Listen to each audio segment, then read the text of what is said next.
Hello everyone, Storm11 here. Today we'll be tracking for the possibility of a derecho that may go on across parts of the upper Midwest and into parts of the Great Lakes and the Ohio Valley.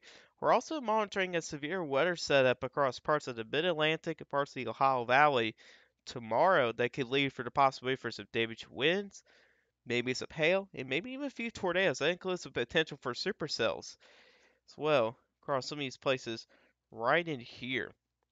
So let's go and get started with the Spc Outlook, and you can see we got a moderate risk out, 4 out of 5. It's been a while since we had a moderate risk. I think this is the first time we have a moderate risk in July. Correct me if I'm wrong. It's been a while. Uh, but as you can see here, we got a moderate risk over a good chunk of Wisconsin here. I think Wisconsin would be the area to focus with that best chance with some of those significant winds there. Your second you got your enhanced risk area that does come from, at least it begins from eastern Minnesota, and it goes all the way down into far northeastern Illinois, which it does include parts of Chicago, and it moves into southwestern Michigan and far northern Indiana as well. The biggest threat is going to be the hail, not the hail, the wind threat.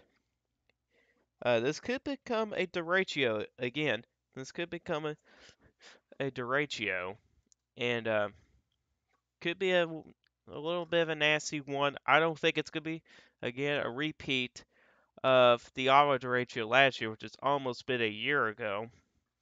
But definitely could be a little bit of a nasty one. There could definitely be some places I can see some pretty destructive winds here, which what would kind of mean destructive winds maybe over 75, probably 80, 90 miles an hour in some places. The environment is just very favorable for a derecho to roll through parts of the upper Midwest into parts of the Great Lakes, and it may end up somewhere across parts of the Ohio Valley. Your large hail threat will stay up across parts of Minnesota and Wisconsin. When they start to form with those strong updrafts, they could produce some large hail early on. And we're going to watch for some of those discrete cells. If any discrete cells do form, those could produce, those have a chance to produce some tornadoes as well. It's going to be a pretty hot wind shear environment here. There's going to be a lot of wind shear out there to work with. So that's definitely something we need to watch for as well. And also, we got to watch for the potential for some of those QLCS tornadoes along that big cluster of thunderstorms that be rolling quickly to the southeast. So definitely something we gotta watch here. Let's see what they say here. What they got here. Because I know someone did mention on Twitter they do have some strong words from this.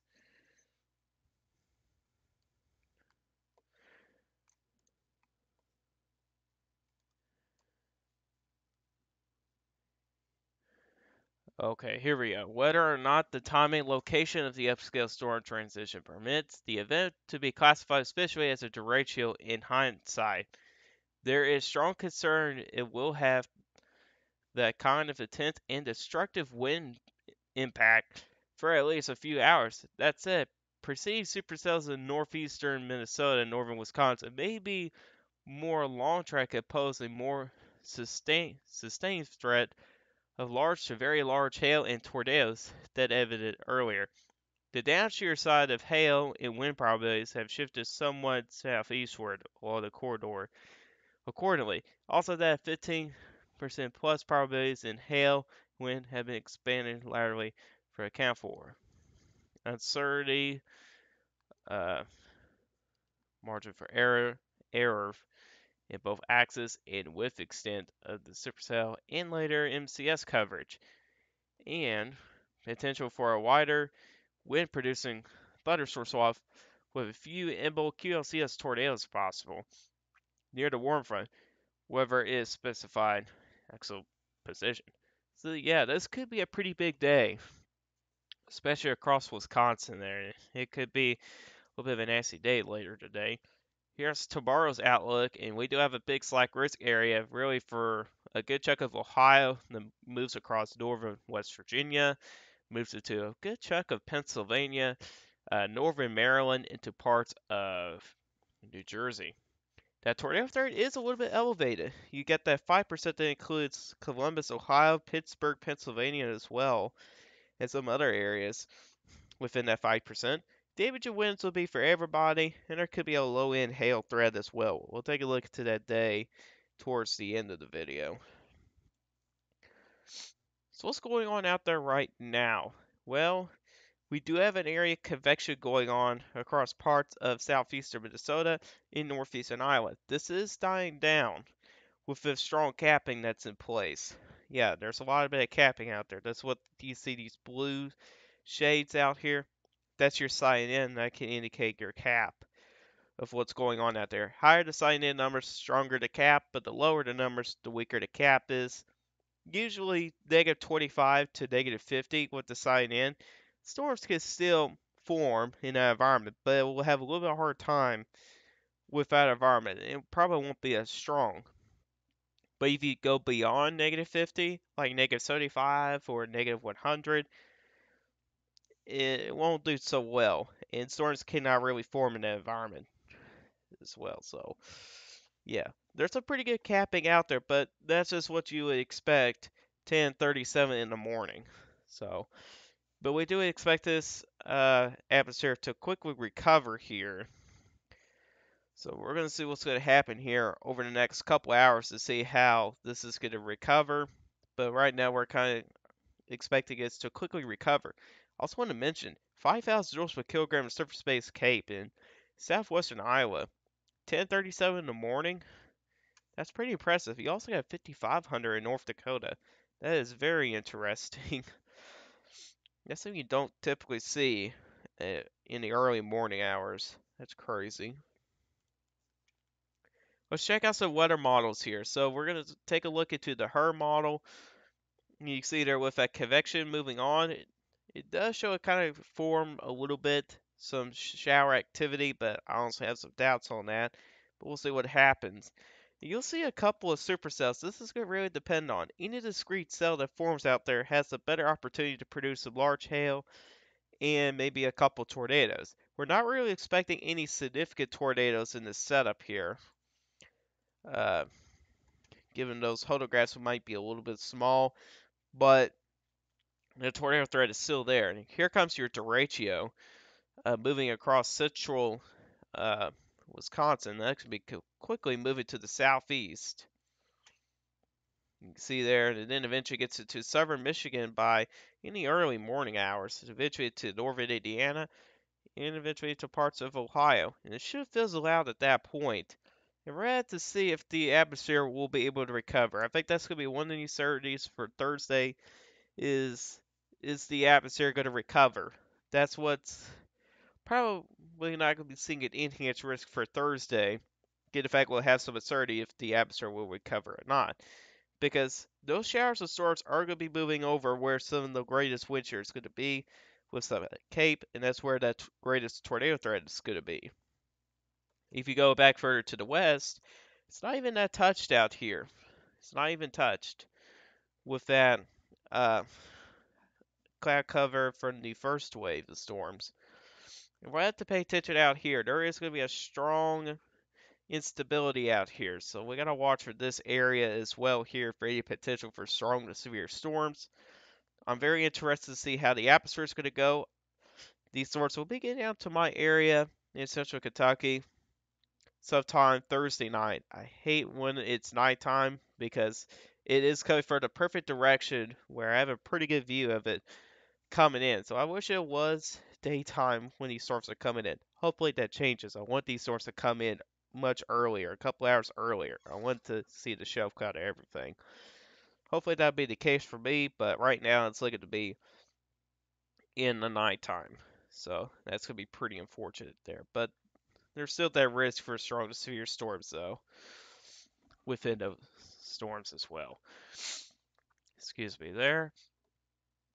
Let's check out the high-risk NAM here, and as you can see here, here comes your derecho. It doesn't really show any discrete cell activity out ahead of us, maybe one or two storms. You can see it's showing that one popping up across southern of Lake Michigan there. And you see how it moves into parts of southern Michigan and eventually to parts of northern Indiana and a good chunk of Ohio. And again, without some of that uncertainty here, will the atmosphere be able to recover? That's kind of one of the biggest questions right now. Is the atmosphere going to recover? We're not really sure about that yet. So that's going to be something we need to monitor there. But check out the surface space cape here. The higher set does the best job out of the others with the surface space cape, so we'll check out this. Boston definitely backed off on the instability for Illinois for tomorrow's setup, but there's still plenty there. I mean, 4,000 joules per kilogram is still a lot of cape out there. It is still a lot. And you still got a lot of instability, even back down across parts of Kentucky as well. That 4,000 plus threshold as well. Let's kind of backtrack a little bit. I'm getting too far ahead here. Let's go back to later today. So it's got some places 4,000. It's some isolated places over 5,000 joules per kilogram of cape as well, which is a lot of instability. We'll also check out the supercell composite and see what it shows there. And as you can see here, there's quite a bit of wind shear out there, but your hodograph is going to, excuse me there, that hodograph right there, it's not that large. It's not really that large or anything like that. So that may limit your significant tornado potential. Why does it keep on popping up? There we go. That's going to kind of limit your significant tornado potential. That's why I don't think we're going to see any significant tornadoes because the hodograph is a little bit smaller. But there is a lot of wind shear out there. I mean, check out those story to velocity numbers. 300 to like 500. That's pretty favorable for some tornadoes. Adding on top of that, you got quite a bit of instability. I mean, 7,000 joules per kilogram of cape is a lot. You also got pretty decent elevated mix layer in those mid levels. And you also got wind direction of height. Pretty good lap rates. That's favorable for some hail. And you also got the downdraft cape number of 1,400. Excuse me there again. So, pretty much, this is a favorable environment here for all hazards. And it's very good to depend on if those stores, if we could get any discrete cells. I mean, the elevated mix layer right here is going to help bring in some discrete store mode. But you also notice here, check out what's going on right there. You got a little bit of a cap there in the low levels, which will probably preventing some of these supercells from developing is that cap there. So that's going to be something we need to watch here. But it's also a sign in of negative 20, which ain't too bad. But in the mid levels, it's a little bit higher with negative 50. So some of those discrete cells may have a hard time developing with that cap that's going to be in place. So that's something we need to monitor there. And then let's kind of go to the next state here for the high-res NAM. And we'll get a sounding, let's go into parts of southwestern Pennsylvania. That's where we kind of have that better environment there for tornadoes. So let's check and see what's going on out there.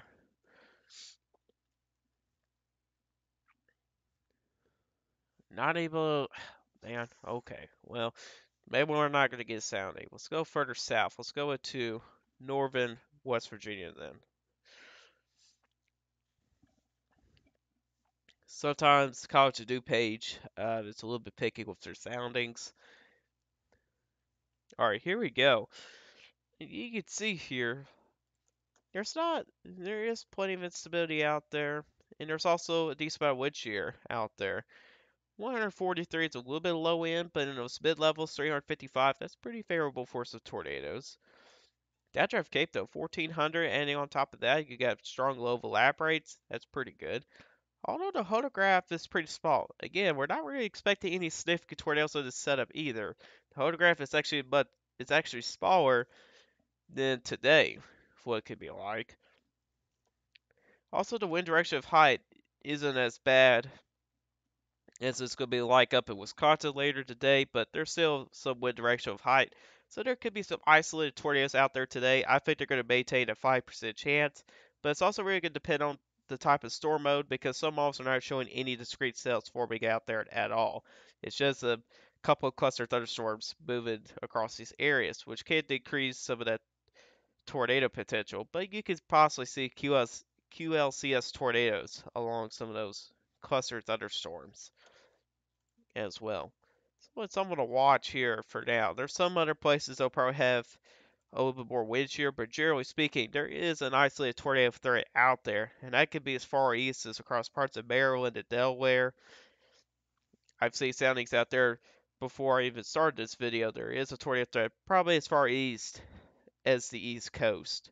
So really across parts of southern Ohio, West Virginia, southern Pennsylvania, parts of northern Virginia, and then you got Maryland and Delaware as well, maybe into parts of New Jersey with that potential tornado threat. So if anybody lives in those areas, definitely got to watch for that potential for the chance for a few tornadoes. And of course, you got the hail threat, which is going to be low end, and you also got that wind threat as well.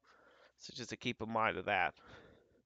Let's kind of backtrack a little bit. We're kind of all over the place with this video, which I do apologize. Uh, let's check out those wind gusts. This is the highest NAM estimated wind gusts for some of these storms. And let's kind of check this out and see how this is going to play out from the highest NAM. So as you can see here, for some of these storms in here, you do have wind gusts of looks to be around 53 miles per hour. Let's go into a couple hours. You're starting to see some of these wind gusts, and these will probably won't be 100% accurate, but it does show some severe wind gusts in there. I think it's going to a little bit be stronger than what it shows, but if it's 60 mile per hour wind gusts in some of these storms, here's 4 o'clock in the morning, and then moves into parts of southern Michigan, and then 10 o'clock in the morning, that's when it starts to fizzle out. And then we gotta watch for some of these new storms that form. You can see some of these storms further out east doesn't really show many storms producing any damaging winds, but if you go back further to the west, it does have a couple of storms out there producing some strong winds. This is a favorable environment here for some wet microbursts. So some people may have to watch for the potential for some microbursts out there. I think they're going to be the weaker side of things. May produce some strong thunderstorm winds, but they may produce some severe wind gusts as well. So we gotta watch for that as well. But I think the real deal, uh, I think the best way to look at some of these storms here of how strong these winds could be is at 850 millibars. You can see with some of these storms out here, does produce some strong winds up there. And sometimes these winds can get down to the surface. Not all the time, that does happen sometimes. So let's move back to this derecho here. 8 o'clock in the morning. Yeah, check out that low of a jet, or those 850 millibar winds. Show some stronger winds up there. And again, some of these winds do get down to the surface. Yeah, here you go. Here's your significant wind threshold right there. 80 mile per hour winds, 65. If you move to 2 o'clock in the morning, these storms are still producing some pretty impressive winds here. 75 miles per hour, that's still significant threshold. 70 miles per hour, and eventually these storms here will eventually start to die down. And there's still some decent winds up there as well, but at this point they're starting to die down, so it wouldn't matter all that much. But this low of a jet is also going to help with that tornado threat. Usually when you have a stronger low of a jet, that can increase the tornado potential, and that's what we're kind of seeing here across parts of Ohio and Pennsylvania. That's why we kind of have that elevated tornado threat, because of this low of a jet will be kicking in. Meanwhile, further out west, not so much, but there is a little bit of a low of a jet across parts of the lower Ohio Valley. But we'll see about that. And you can see how that low of a jet really starts to move into parts of the East Coast there as well. We'll check out the NAM model really quick. And as you can see here, how the derecho goes on, it dies out when it kind of gets into Ohio.